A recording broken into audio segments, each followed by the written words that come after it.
just continued today. And if you haven't heard about it, we learned through a WikiLeaks email release today that the Obama Department of Justice was actually in communication with Hillary Clinton's presidential campaign while she was under investigation for having a private server. We learned again today that in a 2013 speech in Toronto to a business organization, she may well have released classified information about the takedown of Osama bin Laden at a paid speech in Canada. Now remember that the man who shot Osama bin Laden was called out for having classified information in the book that he wrote, and he had to turn over nearly $7 million back to the government in royalties. And we find out today that Hillary Clinton may have revealed classified information in a paid speech in Canada. You know, it really is extraordinary when you think about it. While Hillary Clinton was Secretary of State of the United States of America, she had a private foundation that accepted millions of dollars in contributions from foreign governments and foreign donors, and then had a private server between those two operations. And when it was discovered that she had a private server, she used high technology and hammers to destroy evidence and keep it from the American people. In excerpts of speeches that came out on Friday, when the national media was busy talking about other things, we learned that Hillary Clinton actually gave a speech at a Brazilian bank where she said her, quote, dream is a hemisphere common market with open trade and open borders, close quote. That was in a speech. She also gave another speech in Canada where she said that she wanted health care, quote, like you have here in Canada. And then, most striking of all, she said that to be, quote, successful politically, and this is from a speech, that you have to have, quote, both a public and private position. And when she was asked about that in the debate the other night, did you see how she answered? She gave us a long lecture about Abraham Lincoln. Well, as a member of the party of Lincoln, I would really prefer if dishonest Hillary did not associate herself with honest Abe anymore.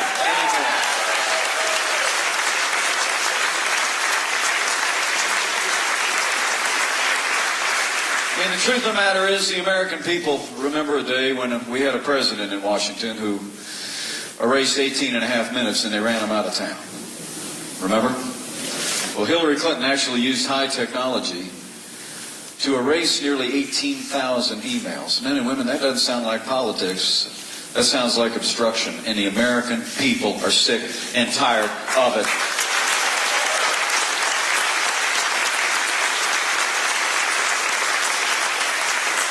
Because despite all the things that happen in the course of a campaign, the truth is this election's about big things. So let me just say to you from the outset, for the sake of our security, for the sake of our prosperity, for the sake of that Supreme Court of the United States, and for the sake of preserving the principle that no one is above the law, we must ensure that Hillary Clinton is never elected president of the United States of America. It's that important.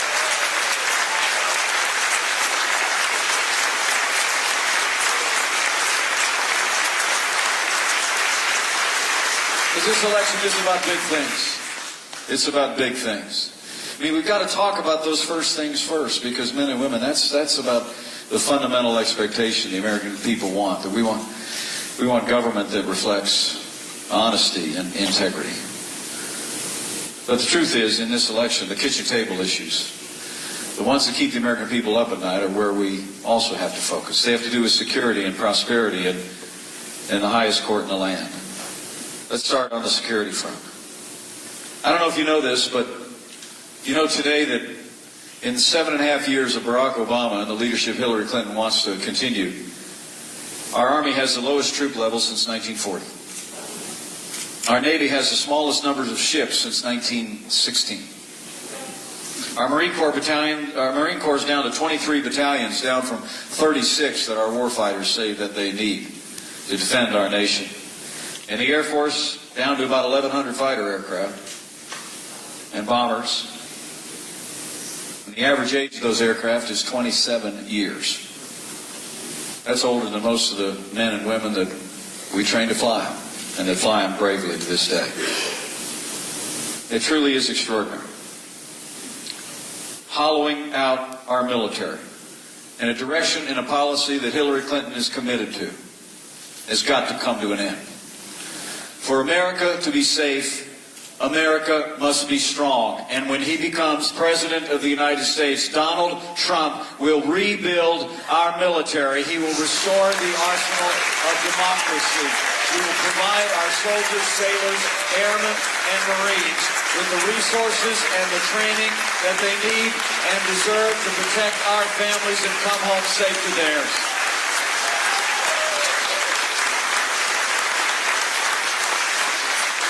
It's about peace through strength. It was a lesson that Ronald Reagan had taught us many years ago. Someone who first came to national prominence right here in Iowa. And his wisdom echoes into our time as well. But the record of this administration and Hillary Clinton on the foreign stage needs to be reflected on. 7.5 years of Barack Obama and Hillary Clinton's policies have weakened America's place in the world and literally set wider parts of the Middle East spinning apart. It was extraordinary for me to sit next to my counterpart in a debate about a week ago in Farmville, Virginia. And I mean, not just because he interrupted me so many times. It was extraordinary to hear him actually boasting of her record on foreign affairs. So let's talk about that record, okay? Because we don't have to speculate. I mean, the truth of the matter is, it was Hillary Clinton and Barack Obama who failed to renegotiate a status of forces agreement in Iraq. We pulled all American forces out in 2012, and we created a vacuum in which the barbarous terrorist organization ISIS was able to form and overrun vast areas that had been hard won by the American soldier at enormous sacrifice. You know, Congressman King and I have traveled downrange more than once to visit our soldiers in harm's way. More poignantly than that, I've stood quietly in Indiana by the graveside of our heroes who went home to be with the Lord instead of coming home to be with their families. And it breaks my heart to see the way this administration and Hillary Clinton as Secretary of State squandered the hard-fought gains of the American soldier in Iraq. I know I stand here today in the presence of men and women who have worn the uniform of the United States. Would you just mind raising your hand or standing up if you can?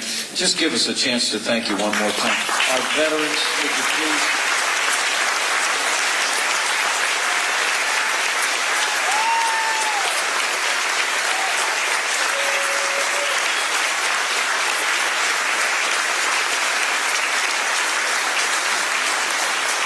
Thank you for your service to the nation.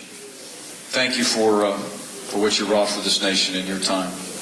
You know, it was also Hillary Clinton who initiated the disastrous agreement with the radical mullahs in Iran. Congressman King will tell you that back in the day, we worked on a bipartisan basis in Congress to economically isolate Iran. The policy of the United States of America was that Iran could never be allowed to obtain a nuclear weapon. Iran is the leading state sponsor of terrorism in the world. And we passed the most punitive economic sanctions in American history on Iran. And they were working. It would be just a few short years ago. Remember the Green Revolution in the streets of Tehran? A younger generation rising up for change away from the radical mullahs and the theocracy in Iran. It was quickly put down as this administration hesitated to support those people in the streets of Iran. But under this administration, Hillary Clinton and Barack Obama actually negotiated a deal that delivered $150 billion to the radical mullahs in Iran, and it only delayed their nuclear ambitions. Once the restrictions come off, there'll be nothing to prevent Iran from obtaining a usable nuclear weapon. And the worst of it was on the very day that 4 American hostages were released, this administration approved, with Hillary Clinton's strong support, the delivery of $400 million in cash on a pallet as a ransom payment, and then told us that it wasn't a ransom. Well, let me tell you, men and women here in Iowa, the Iranians know it was a ransom.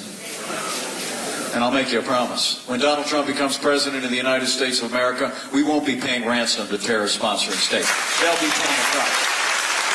they'll be paying the price if they threaten or detain or harm the American people. And lastly, we're talking about her record now. It was Hillary Clinton and her State Department that had jurisdiction over diplomatic facilities in Libya, particularly in a place called Benghazi. You remember those television commercials? Hillary Clinton said, you want to know who's there when the call comes in at 3 in the morning. Well, it didn't come in at 3 in the morning, folks. It came in around dinner hour, Eastern time. And it was Hillary Clinton and her State Department that left Americans in harm's way. And after 4 Americans fell, she told the families of the fallen at Dover Air Force Base when the remains arrived, she told them it was because of a filmmaker in Florida. Even though, thanks to the good work that Congress did, we found that an email to her daughter the night of the attack described it as an Al-Qaeda-style terrorist attack. When she was questioned about it before the Senate, we all know what she said. Quote, what difference at this point does it make?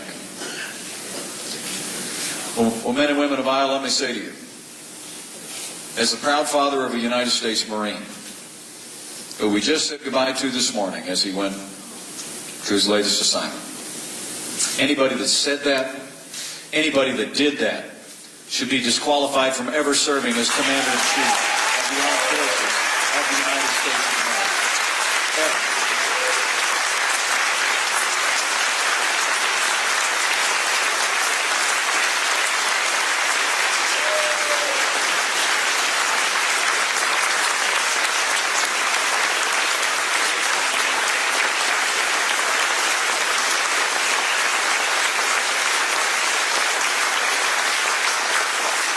We cannot have 4 more years apologizing to our enemies and abandoning our friends.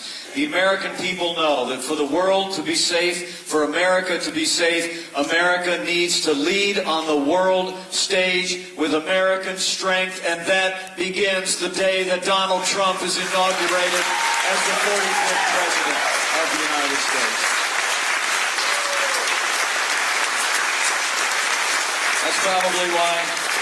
That's probably why more than 160 generals and admirals retired, and 17 Medal of Honor winners have endorsed Donald Trump to be the next Commander-in-Chief of the Armed Forces of this country. So it's about security. Security on the world stage, but it's also about safety at home. You know, it's been a very challenging time for a particular group that wears the uniform across this country. My uncle was a cop, career cop, in Chicago, Illinois. There's an awful lot of police officers who are here with us today. Would you just mind showing these law enforcement officers, these men and women, how much we appreciate the job that they do?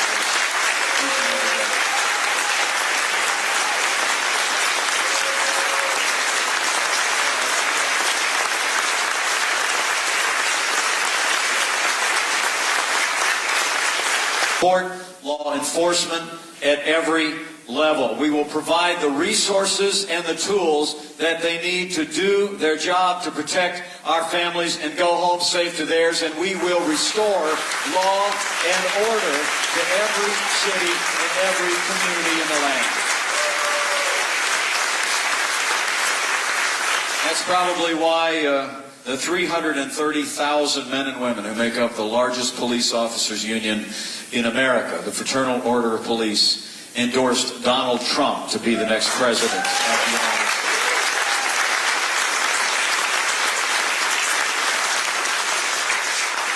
So it's about security, but it's also about prosperity. And I know I stand here in Newton, and I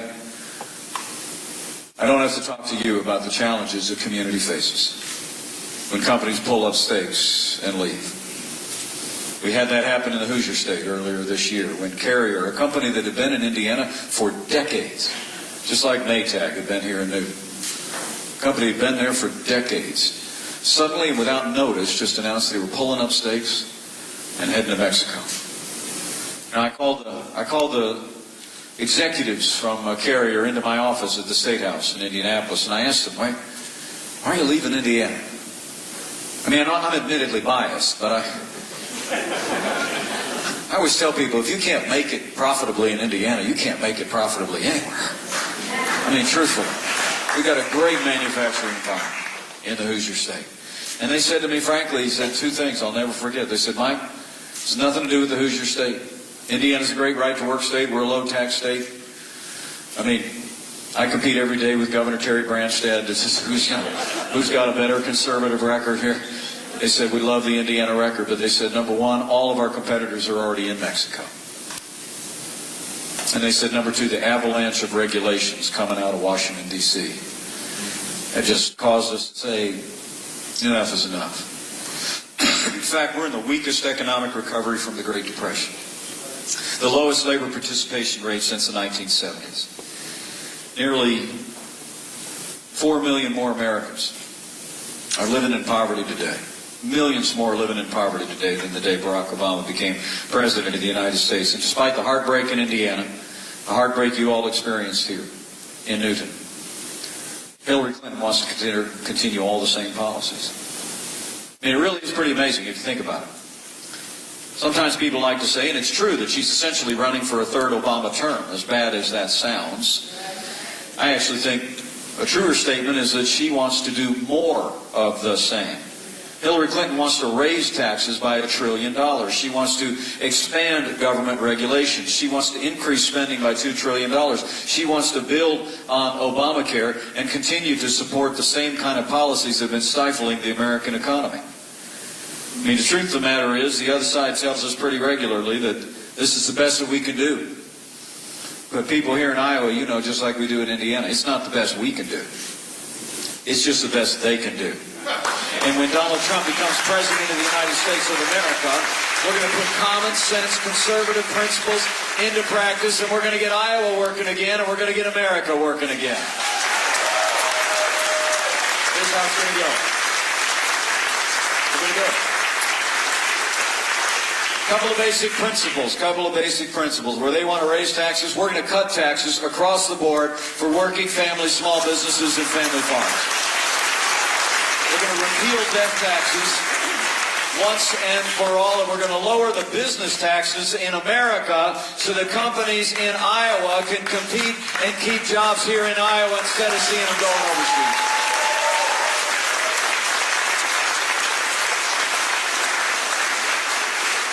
And because regulation is a form of taxation, on day one of the Trump-Pence administration, Donald Trump's going to sign a moratorium on any new federal red tape, and he's going to repeal every single Obama executive order that is stifling jobs and growth in this economy. Everyone.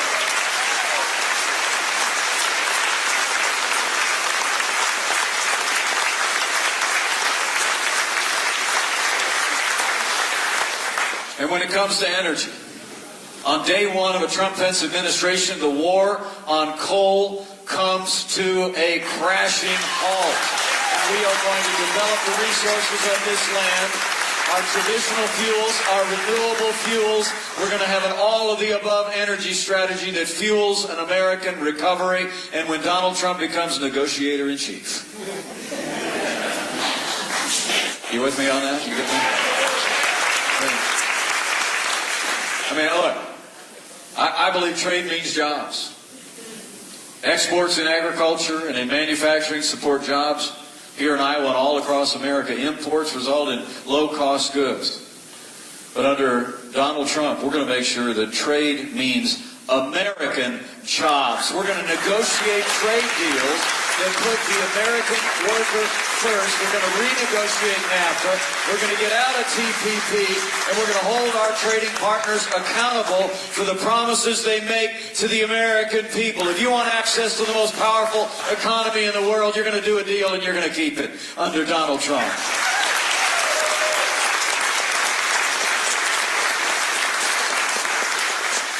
So it's about tax reform, regulatory reform, trade reform, and energy reform. And it's also about prying off the back of the American economy. That which Bill Clinton just called the craziest thing in the world. Did you hear about that? I mean, sometimes even with the Clintons, truth happens. And I know, Congressman King, I know Congress convenes before the inauguration, a couple of weeks. So roll your sleeves up so that on the day that Donald Trump arrives in the White House, we can repeal Obamacare lock, stock, and barrel, and replace it with the kind of health care reform that lowers the cost of health insurance without growing the size of government. So it's about security, it's about prosperity. But it's also about the fact that it seems like under this last administration, there's no aspect of our lives too small for this administration to supervise. You ever notice that?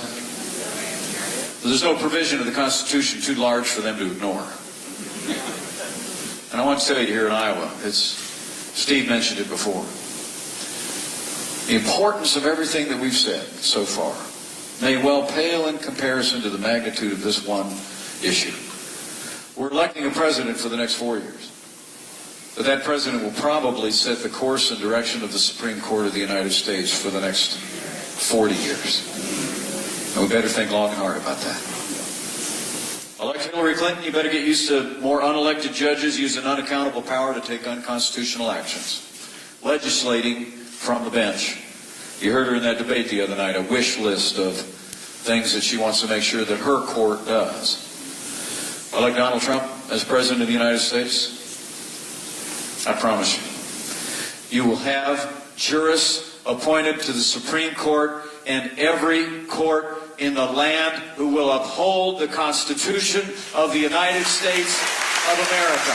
In the tradition of the late and great Justice Antonin Scalia, we will strictly adhere to the Constitution and protect the God-given liberties that are enshrined there. So let me just say, for the sake of the rule of law, if you cherish the sanctity of life,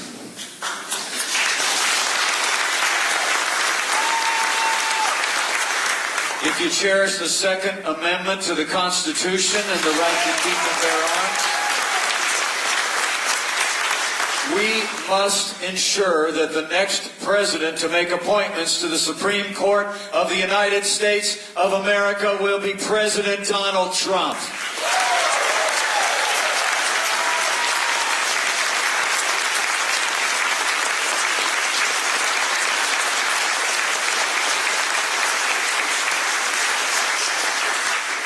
So it's about security and prosperity, and it's about the highest court in the land. And as I slide to the side of the podium here, I'm going to take a few of your questions in the time that we have remaining. But let me at least leave you with one other thought, because I want you to go tell somebody, okay? I mean, Iowa, you're used to always playing a huge role in our nation's destiny in national campaigns. We in Indiana just watch Iowa from afar and say, what's a caucus? We don't even know what that is. We marvel at it. We marvel at the way the citizens of Iowa take ownership of the responsibility that you have and hold these candidates accountable. But right now, with just 4 weeks left in this campaign, I hope you have a similar burden on your heart. I want you to go tell somebody. I mean, the truth of the matter is, I get up every day, I got to turn the television on with a stick. Y'all know what I'm talking about? I don't know what's going to be on there any given day.